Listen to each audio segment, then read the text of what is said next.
pong?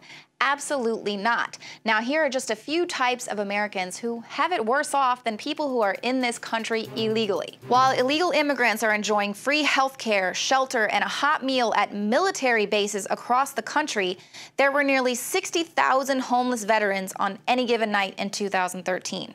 Now, back in 2008, Barack Obama promised to make the VA a leader of healthcare reform so that our veterans could get the best care possible.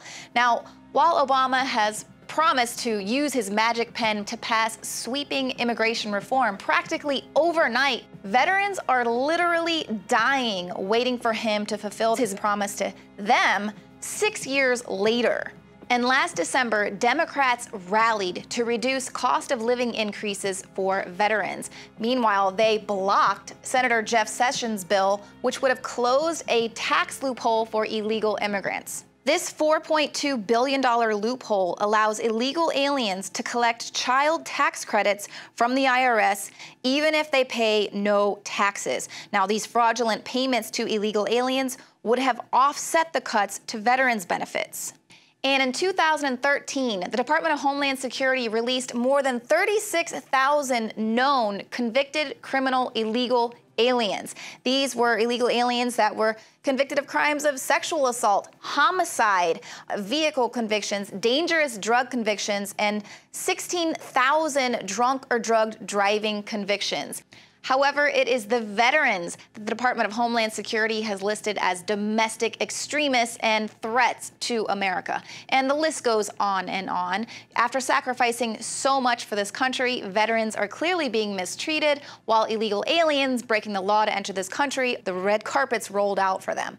And it's not just our veterans. What about the children that actually are our responsibility, America's school children? Texas taxpayers are going to be shelling out approximately $45 million to educate foreign minors. In Texas alone, around 4,800 foreign minors have been set free. Now, assuming that these minors aren't immediately deported, which they won't be, they're going to be expected to enter the public school system come fall. Now, Texas Education Agency General Counsel David Anderson reportedly said that the state pays about $7,900 per student to districts.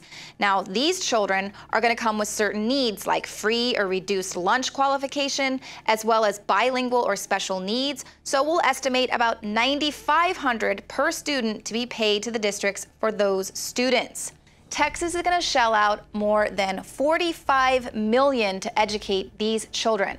Now, take into consideration that for years, we have been suffering with education budget cuts, reduced free lunches. They don't have school buses to take their children to and from school. There's not enough teachers to teach the amount of kids that are in their classroom already, so they're getting subpar education. And more than 2/3 of states are providing less per student funding for K-12 education than they did in fiscal year 2008. So this means at a time when it is so important to be developing technical and analytical skills for American students so we can compete globally, funding is being cut and schools are forced to scale back the educational services that they provide. So now all of a sudden states are going to be forking over millions of dollars to pay for these illegal alien children. What about our children? Who is going to be taking care of the children here in America? If there was ever any more proof that you needed that this country is quickly devolving into a third world status,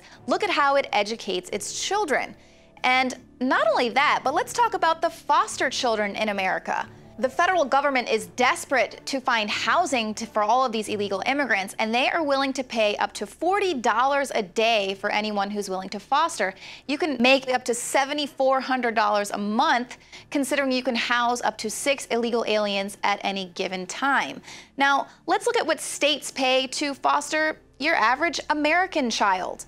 More than 250,000 children entered foster care in fiscal year 2012. But the average foster care reimbursement rates to foster an American child are less than half of what the government is willing to pay to shelter an illegal.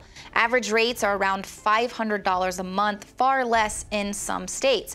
Now, the government is basically incentivizing the fostering of one group over another.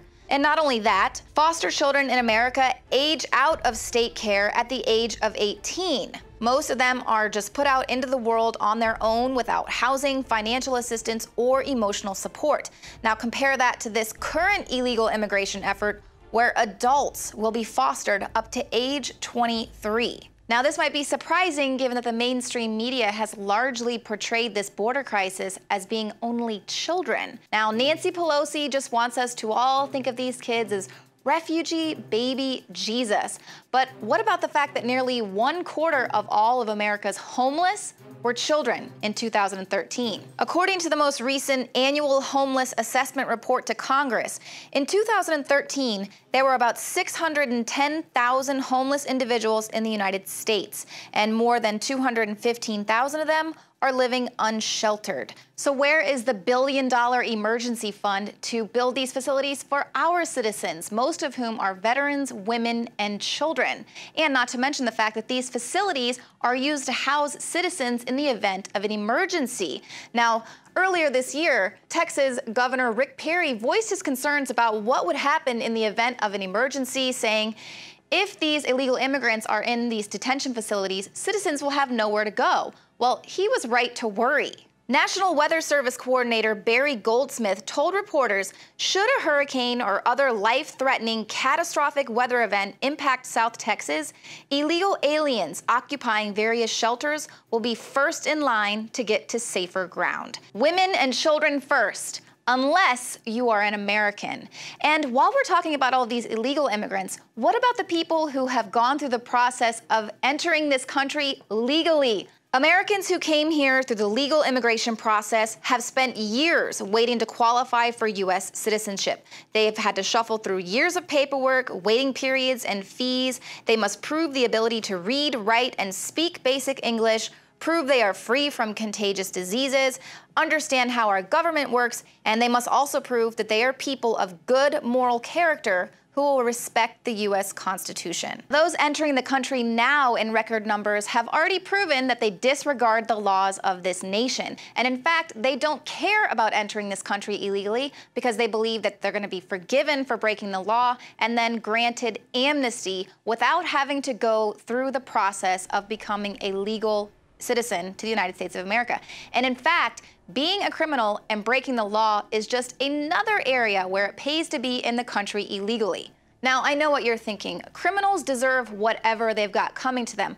But the issue is that American citizens convicted of the exact same crime as an illegal alien are being treated much worse. Now, last summer, Judicial Watch reported that legislation crafted by the bipartisan Gang of Eight in the U.S. Senate would grant amnesty to illegal aliens with drunk driving, domestic violence, aggravated assault, and child abuse convictions. However, being guilty of these crimes would permanently bar an applicant from legally obtaining citizenship to the U.S. So will we begin to allow anyone with a checkered past to enter the United States, or just those who entered the country illegally? Now, according to top Virginia official Corey Stewart, he said it's ironic that under the Adam Walsh Child Protection and Safety Act, if you are a U.S. citizen and you are a sex offender, you are registered and you're tracked. But if you are an illegal alien, the local police have no way of knowing where you are because ICE will not tell you. The justification given, privacy. Now, of course, this privacy means that illegal alien sexual offenders are free to repeat crimes, and they do. This chart compares the consequences for an array of crimes and discovers that while illegal immigrants might be exonerated and legalized, U.S. citizens and legal immigrants face years of incarceration or temporary expulsion from the country for committing the same crime. And of course, there's the TSA, who's supposed to be protecting us all from terrorists. Now, they just love to exert their authority by sticking their hands down the pants of wheelchair-bound little girls or forcing American moms to drink their own breast milk. And they humiliate cancer victims, all in the name of keeping America safe. However, it emerged that the TSA was allowing illegal aliens to fly on commercial airliners inside the U.S. without verifiable identification. As long as the individual was able to produce a notice to appear form, they were allowed to board the plane. So clearly, this means that the TSA sees American mothers' breast milk as more of a terror threat than illegal aliens or people who are just crossing the border. They could be any kind of terrorist, who knows. The message is loud and clear. No one is above the law, unless you're an illegal alien. Hi, I'm Dr. Edward Group. Today I'd like to talk about the war on women. You've experienced and heard about the benefits of super male vitality. Now, the new formula has arrived. Introducing the new Super Female Vitality. I have specifically designed this formula to help the body naturally regulate itself without the use of artificial hormones. Key ingredients chosen from the highest quality sources. Each of these ingredients works synergistically with the female body in order to maximize overall vitality. You've heard the reviews and the feedback on how the original Super Male Vitality has revitalized relationships. Now, both the man and the woman can have the revitalization in their own bodies with Super Male Vitality and Super Female Vitality. Secure your Super Female Vitality today from our limited stock at InfoWarsLife.com. You are watching the InfoWars Nightly News, which airs 7 p.m. Central at InfoWarsNews.com. Members can share their passcodes with up to 11 other people, and your support is helping us defend liberty worldwide.